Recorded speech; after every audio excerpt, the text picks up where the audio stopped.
Welcome to another episode of the About Mansfield Consumer Advice Series. I'm Steve Casillo, and you are you. And as we do every Friday, we bring in our financial guru. That would be Phillip Washington Jr. with Stonehill Wealth Management. We are continuing his series on mind over money, rewiring your financial attitude.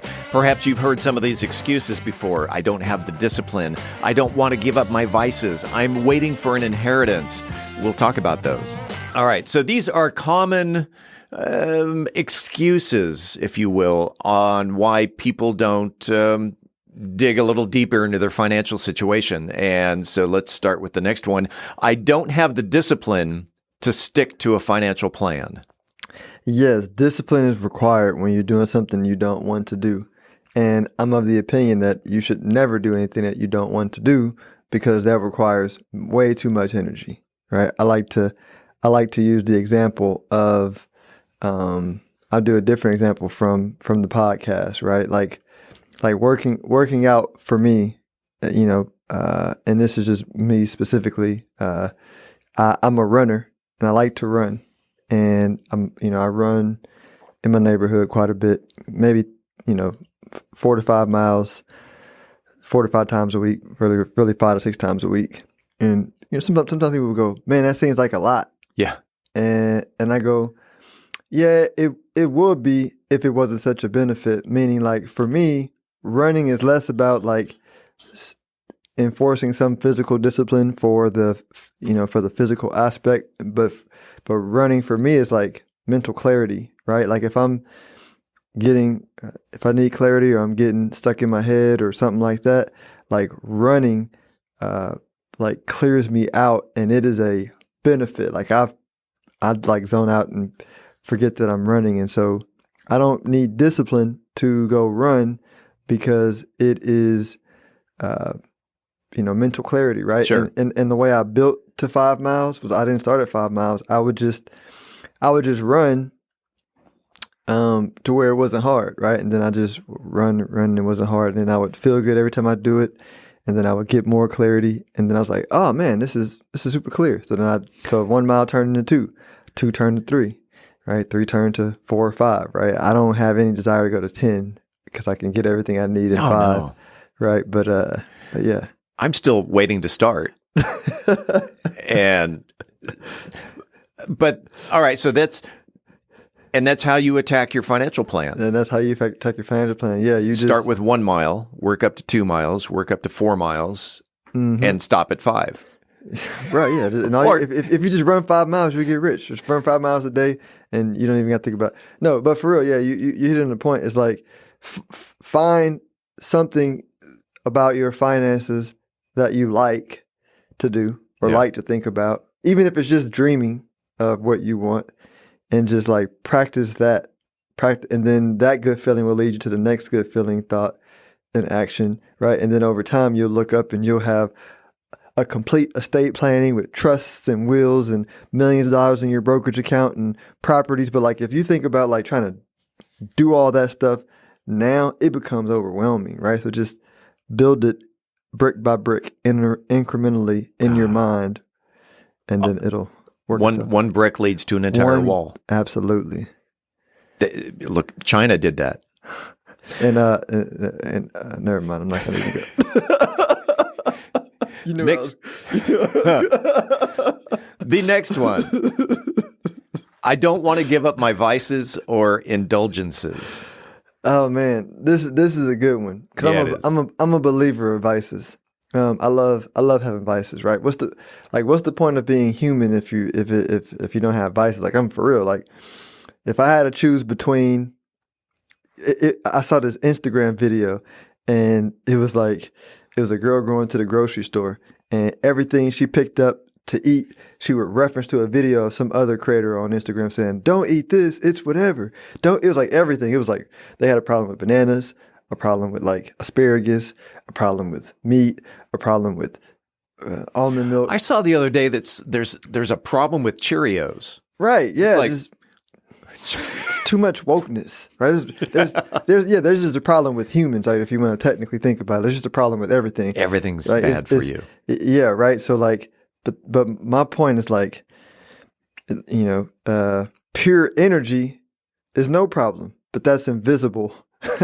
Like when you add resistance to it, you get humans, right? So you need balance to enjoy the human experience. And so from my perspective, vices are good because what's the point of being human if you're not going to eat stuff that's bad for you, right? Like just eat it in moderation.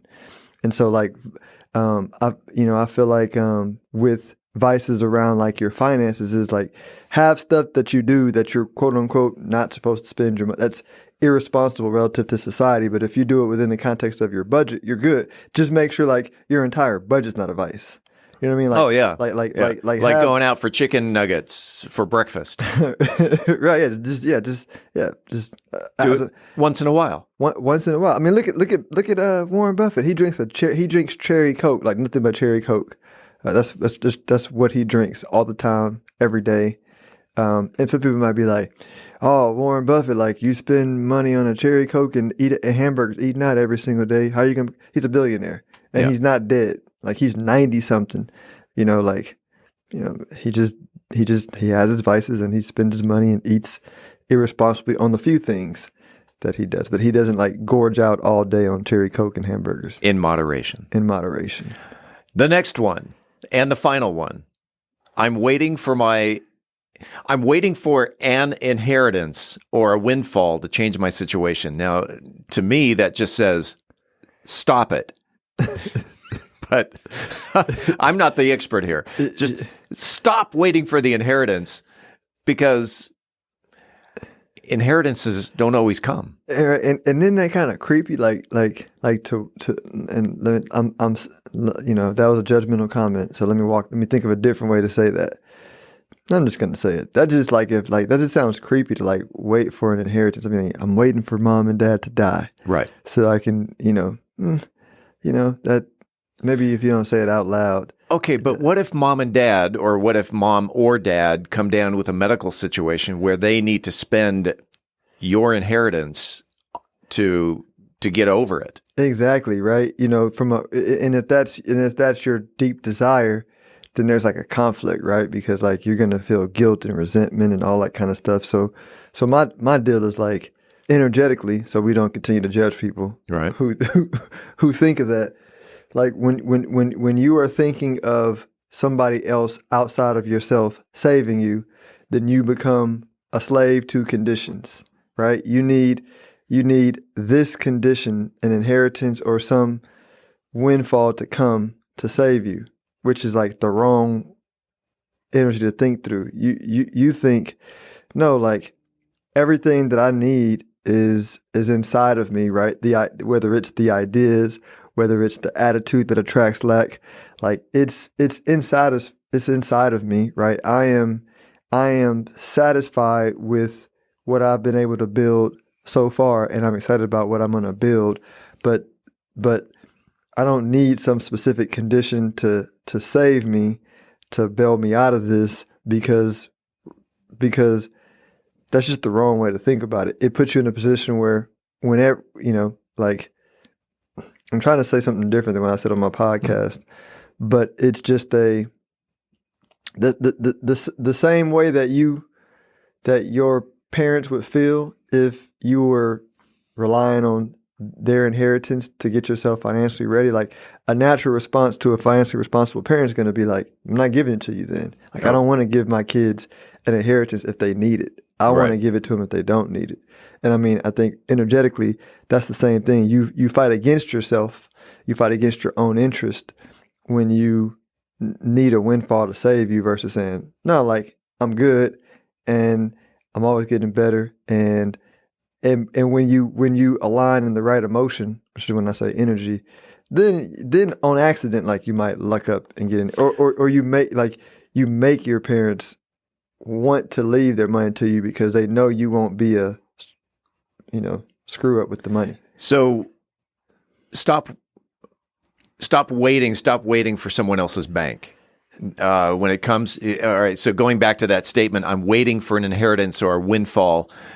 And I maybe this is why people go to Las Vegas or again, waiting for that windfall, that if I just pull that handle one more time, Yeah. I guess slot machines don't have handles anymore, but They don't. Yeah, that's right. Yeah, they don't. Right. Yeah. you push the button. It's like desperate energy, right? Yeah. I think that's what I'm looking for the words to say. It's desperate energy and desperate. I remember, like, have you ever? And I'm gonna wrap it up on this, but if you ever sold something, I remember like when I would be in a sales situation where I was desperate for money because I was 100% commission sales, and I was thinking the whole time about how I was gonna like pay my rent, which I didn't know how, and it's due in 2 days, right? I mean, I lost the majority of those sales because I came off super desperate versus when I walked into a meeting with a bunch of money in the bank, like those sales were easy. Oh, you own the room. Yeah, and I would be saying the same thing, Yeah. but just my emotional attitude was way different, and I think that's what I'm trying to say. The 10-minute coffee break is up. It's time for you to go back to work. And if someone wanted to reach out to Phillip Washington Jr. for some emotional support or financial information, how can they reach Phillip Washington Jr.? Best way is wealthbuildingmadesimple.us, or if you're looking for wealth management, financial planning, stonehillwealthmanagement.com. stonehillwealthmanagement.com, or you can listen to his podcast, Wealth Building Made Simple. And again, that website address, wealthbuildingmadesimple.us. We do this every Friday. It's another 10-minute nugget of information. Phillip, have a great weekend, and let's do it again next week. You too, Steve. Thanks. We appreciate you listening to the About Mansfield Consumer Advice Series. By the way, if you own a business and you are interested in being a part of the Consumer Advice Series, if you have the knowledge to give information in 10-minute increments to the consumers, shoot me an email to info@aboutmansfield.com. Again, that is info@aboutmansfield.com. We'll tell you how we can get you all set up. Appreciate it. We do it again next week right here on the podcast.